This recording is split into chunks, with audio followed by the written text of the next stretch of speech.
Fala moçada, tudo na paz, tranquilo. Estamos aqui agora para mais um vídeo, aliás o último vídeo desse capítulo sobre dinâmica populacional.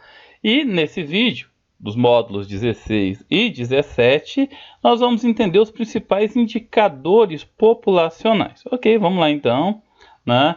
Bom, vamos entender um pouquinho sobre essa dinâmica, né? É importante a gente entender as características das pessoas que habitam um lugar. É necessário entender essas características, pois elas servem para reunir informações tanto sobre os indivíduos, também como sobre a sociedade em que esses indivíduos estão inseridos. Compreender os aspectos tanto positivos quanto negativos dessa população ajuda a reunir informações e podem servir de diagnóstico para a adoção de políticas que promovam a qualidade de vida. Se por acaso uma determinada região tem uma grande quantidade de pessoas idosas, as políticas públicas vão ser canalizadas para ela. Se tem uma quantidade de crianças, vão ser canalizadas para essas crianças. O IBGE, pessoal, Instituto Brasileiro de Geografia e Estatística, criado em 1934, é o órgão responsável para fazer todos os levantamentos acerca da população do Brasil. O censo demográfico, ou censo populacional, é o conjunto de pesquisas realizadas a cada 10 anos. Os censeadores do IBGE, a cada 10 anos, eles reúnem informações sobre as características da população brasileira. Idade, sexo, quantidade que está ganhando, se está empregado, se não. Tudo isso é tabulado, mandado para o IBGE, que é feita aí uma transcrição, e manda para o governo federal para que medidas sejam tomadas relacionadas à população. E aqui nesse gráfico nós temos o número de habitantes do Brasil. Observe que o Brasil foi desde 10 milhões de habitantes em 1870, a mais de 190 milhões de habitantes em 2010. Então veja que a população brasileira vai crescendo muito, vai crescendo paulatinamente, 17 milhões em 1900 a pouco mais de 169, 170 milhões em 2000. Olha o tanto que a população brasileira cresceu. Hoje pela manhã, quando eu preparava essa aula, eu visitei o site do IBGE e tirei um print da página. Tá aí, ó, tá vendo? População brasileira estimada em 211 milhões de habitantes, dia 16 de março de 2020. Hoje eu estou gravando esse vídeo para vocês. Comecei a preparar essa aula às 4 da manhã. Às 6 da manhã eu entrei no site do IBGE, e tirei esse print para vocês. Essa é a população estimada do Brasil hoje. Tá. Bom, vamos agora entender os principais indicadores demográficos. Vamos refletir sobre aquilo que mais é analisado pelo IBGE. A taxa de natalidade. Bastante simples. Quando a gente fala em taxa, a gente lembra de um indicador matemático. Esse indicador ele demonstra o número de pessoas que nascem em um determinado lugar durante o ano. Aliás, aqui é esse indicador, não indicar. Eu errei na digitação. Esses valores eles são relativizados, então não é a quantidade total de habitantes. Então é feito por amostragem a cada 1000 habitantes em relação à população absoluta. Então é o número de crianças que nascem em relação à população total. Aqui eu coloquei uma imagem mostrando como que é feito o cálculo. Então é o número de nascimentos vezes 1000 dividido pelo número de habitantes e você tem aí a taxa de natalidade. Em geral, os países subdesenvolvidos, países mais pobres, apresentam taxas de natalidades muito maiores do que os países ricos, os países mais desenvolvidos. A taxa de fecundidade, ou simplesmente fecundidade, corresponde a uma estimativa da quantidade de filhos que uma mulher tem ou que pode ter em um período reprodutivo, entre 15 e 45, entre 15 e 49 anos, período reprodutivo da mulher. Quanto mais alta for a taxa de fecundidade de um local, maior é a média de filhos da população. Observem o gráfico aqui do Brasil, pessoal. De 1940 para 2010, você percebe que vem diminuindo a fecundidade no Brasil. Vem diminuindo a quantidade de filhos por mulher aqui no Brasil. Países com altas taxas de natalidade têm, em geral, altas taxas de fecundidade. Apesar de ser muito próximos uns dos outros, né, a taxa de fecundidade é analisada apenas entre as mulheres. A de natalidade é da população como um todo. A taxa de mortalidade infantil. Tem dois, tá, pessoal? Tem nível 1 e nível 2. Aquela que é pedido pela ONU, pela Organização Mundial da Saúde, é a taxa de mortalidade nível 1, ou seja, aquelas, né, que é o indicador que estabelece a proporção do número de óbitos em bebês nascidos até antes de completar 1 ano de vida. Então, a nível 1 é aquela até 1 ano, do nascimento até 1 ano de vida. A nível 2 é de 1 ano a 5 anos de vida e serve para determinar o sistema público de saúde, se é bom ou se é ruim. Assim como as taxas de natalidade, a de mortalidade infantil é representada em valores por 1000. Existem diversos fatores que interferem no aumento ou na diminuição dos valores da mortalidade infantil, passando por questões de saúde pública, culturais e também socioeconômicos. A ONU recomenda 10 óbitos a cada 1000 nascidos por país. Mas no mundo, a média é 49,4. E no Brasil, hoje, 2020, 15,6. O que é considerado um nível preocupante. O ideal seria que a gente tivesse aí, 5, 6 mortos a cada 1000 nascidos, né? E aqui está um gráfico, pessoal. Você vê que o Brasil vem melhorando bastante, melhorou muito.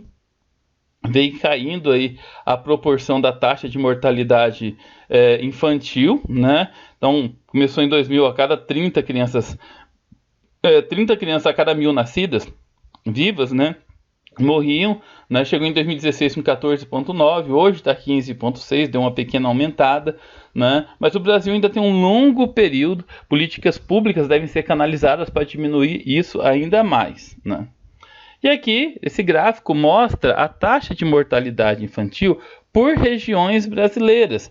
Observem aí, a média do Brasil, 15,6, né? Região Norte 18, Nordeste 18,5, Sudeste 13, o Sul 12, no Centro-Oeste 14,2. Taxa de mortalidade indica o número de óbitos no período de 1 ano para cada 1000 habitantes. Esse indicador revela, em certa medida, o nível de desenvolvimento de uma população. Esses valores, muitas vezes, podem estar relacionados aos índices de violência, porque a questão da mortalidade ela é total, não é só morte natural, né? Então está relacionada aos índices de violência, ausências de políticas de saúde preventiva ou acesso restrito ao tratamento de saúde em lugares em que os prontos-socorros são muito ruins de atendimento, demora muito, onde não tem UPA, onde não tem posto de saúde com grau eficiente de atendimento, a taxa de mortalidade tende a ser maior, né? Todas essas condições que aumentam as causas não naturais de óbito entre a população. Isso precisa ser muito levado em consideração pelos governos. Como nós já vimos em vídeos anteriores, a diferença entre a taxa de natalidade e a taxa de mortalidade representa o crescimento vegetativo de uma determinada região. Uma outra coisa que é importante a gente analisar também, quando a taxa de mortalidade é bastante elevada, isso representa que existem graves problemas de ordem política para a sociedade. A expectativa de vida também é conhecida como esperança de vida ao nascer. É um indicador que aponta a idade média da população que um determinado local costuma atingir. É medida separadamente, tanto para homens quanto para mulheres, e é feita uma média. É um dos indicadores populacionais mais importantes, tanto que é um dos indicadores que são considerados no cálculo do IDH, no Índice de Desenvolvimento Humano, que foi proposto aí pela ONU, né, para verificar a qualidade de vida dos países. Então eu tenho aqui uma reportagem, né, baseada em dados do IBGE, que mostra que no Brasil aumentou muito a expectativa de vida, né? 72 anos para os homens, 79 para as mulheres. As mulheres, em geral, sofrem menos com a questão da violência, muito menos, por sinal. Tá? Pode observar aí, a cada 10 acidentes de trânsito, né, é com mulheres, 9 com perca de vida são com os homens. Então, quando a gente fala de violência num contexto geral, né? E os homens também têm mais doenças que levam à morte do que as mulheres. Por isso que a expectativa de vida dos homens é bastante menor. Por causa desse aumento na expectativa de vida, que tem sido exponencial, que aqui no Brasil melhorou muito a qualidade de vida, o governo vem adotando medidas aí para mudar a questão da previdência. Porque, segundo o governo, a previdência, né, para as pessoas mais idosas, né, como está aumentando a expectativa de vida, aumenta também os gastos do governo com essas pessoas de mais idade. O índice de envelhecimento consiste na razão entre a população considerada idosa, ou seja, qualquer pessoa com mais de 60 anos de idade já é considerado idoso, né, ou da terceira idade, e a população considerada jovem, isto é, aqueles com menos de 15 anos de idade. Aliás, os jovens têm dois indicadores, tá? Tem o nível 1 e o nível 2. Até 15 anos é medido apenas para o Brasil. Mas há também aquele nível 2, que é dos 15 aos 29 anos, que é o tempo que a pessoa demora para terminar uma graduação, uma especialização e ingressar no mercado de trabalho. Um aumento no índice de envelhecimento da população denota baixos valores de natalidade, fecundidade e mortalidade, assim como um aumento em sua expectativa de vida. Então, quando está tendo um envelhecimento da população, está diminuindo a natalidade e a fecundidade, isso quer dizer o quê? A população está diminuindo, está, né, aumentando o índice de envelhecimento, né, e o país está ficando mais maduro. Aqui nós temos, né, o número de jovens de 0 a 14 anos e o número de idosos com 60 anos ou mais. E você pode observar aqui a linha, né, pessoal? A linha, ó, laranjada aqui, né, 60 anos, e azul dos jovens. Reparem que dos jovens vem diminuindo, né? A dos idosos vem aumentando muito rapidamente. A transição prevista é para 2030. Para 2030 existe uma expectativa que vai haver mais idosos do que jovens, se continuar da forma como está. Alguns países pelo mundo já vêm criando um estímulo à natalidade, né? Já vem aí estimulando os jovens casais, né, a terem filhos, mais filhos, para não ter esse problema demográfico, ou seja, faltar mão de obra no mercado de trabalho e muitas pessoas idosas, ociosas, né? Mais um dado, né, pessoal? Mais um indicador, que é o saldo migratório. Esse indicador leva em consideração as pessoas que migram ou imigram, ou seja, entram e saem do país. A emigração é a saída, a imigração é a entrada. Ao se calcular a diferença entre o número de emigrante e de imigrante, podemos chegar a 3 resultados. O positivo, né, é quando a saída de pessoas é muito maior do que a entrada.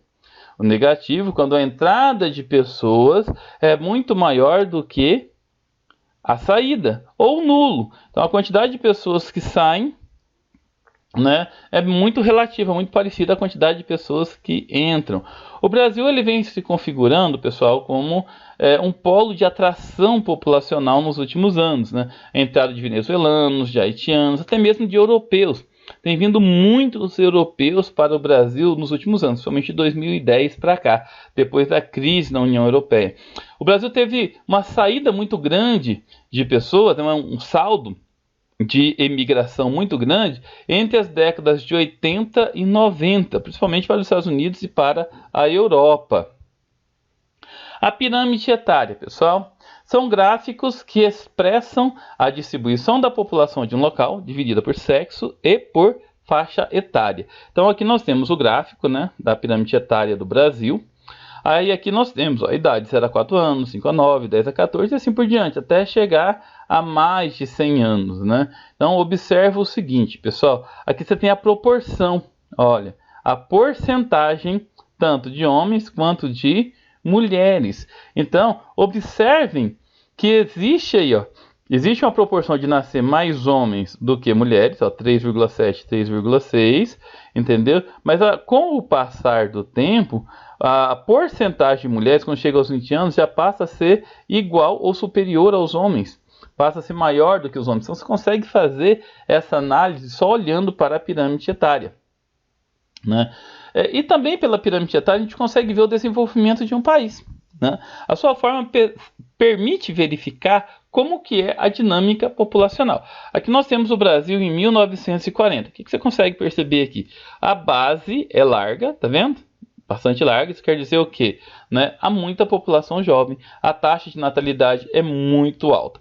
Observe aqui, ó, 45, 49 anos. A partir dos 45 anos, pessoal, era muito pequeno. A partir dos 60 anos, olha como que era, tá vendo? Por isso que a aposentadoria no Brasil era aos 60 anos. O governo tinha que gastar pouco com a população. Poucas eram as pessoas que viviam mais de 50 anos no Brasil durante esse período, né?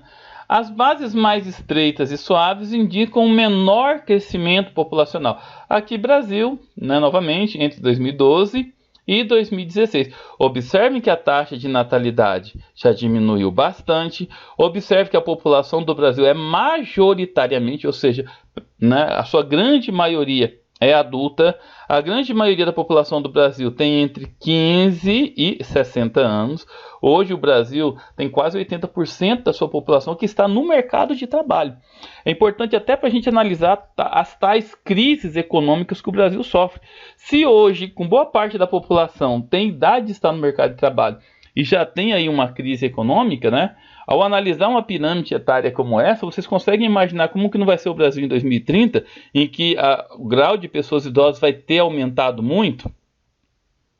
Aqui, pessoal, nós vamos analisar um pouquinho como que funciona a questão da transição demográfica. Então, nós temos aí a pirâmide jovem, que tem alta taxa de natalidade e mortalidade, né? Aqueles países que têm o índice de fecundidade muito elevado, né? A pirâmide adulta, em que boa parte da população, né, é adulta, está no mercado de trabalho, né? Cai bastante a taxa de mortalidade, tem uma redução gradativa na mortalidade. Nós temos uma pirâmide rejuvenescida, onde as taxas de natalidade, juntamente com a manutenção da baixa taxa de mortalidade, geram uma população predominantemente adulta, mas também com um grande número de pessoas idosas, né?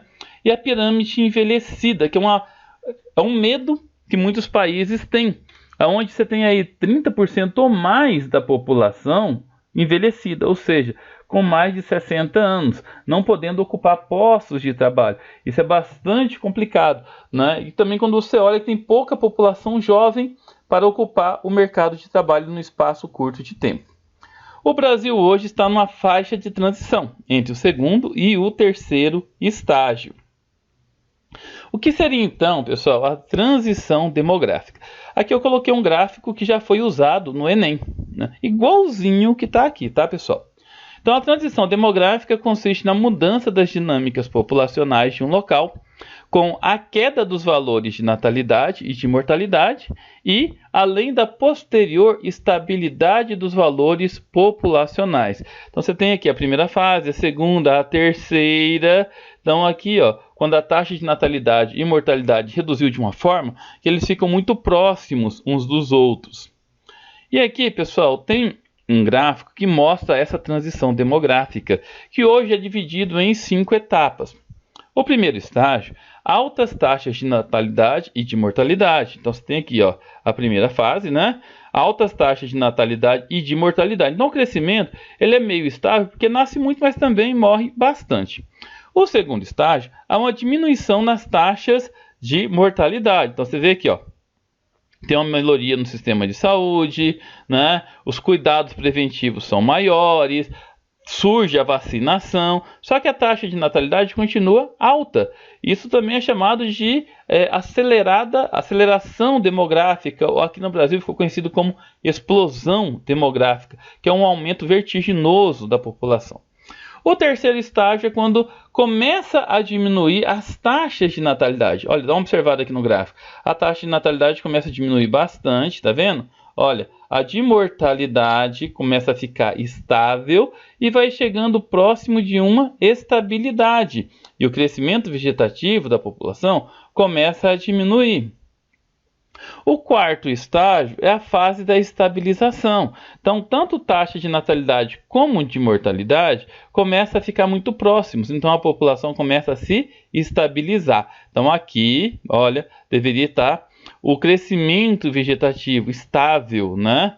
E o quinto estágio, que não está nesse gráfico, pessoal, esse saldo né, o saldo populacional começa a ficar negativo, como vocês estão vendo aqui, ó, começa a ficar negativo. A população vai se tornando envelhecida, o que pode ser um grave problema demográfico quando chega nessa fase aqui do envelhecimento da população e na diminuição do crescimento vegetativo.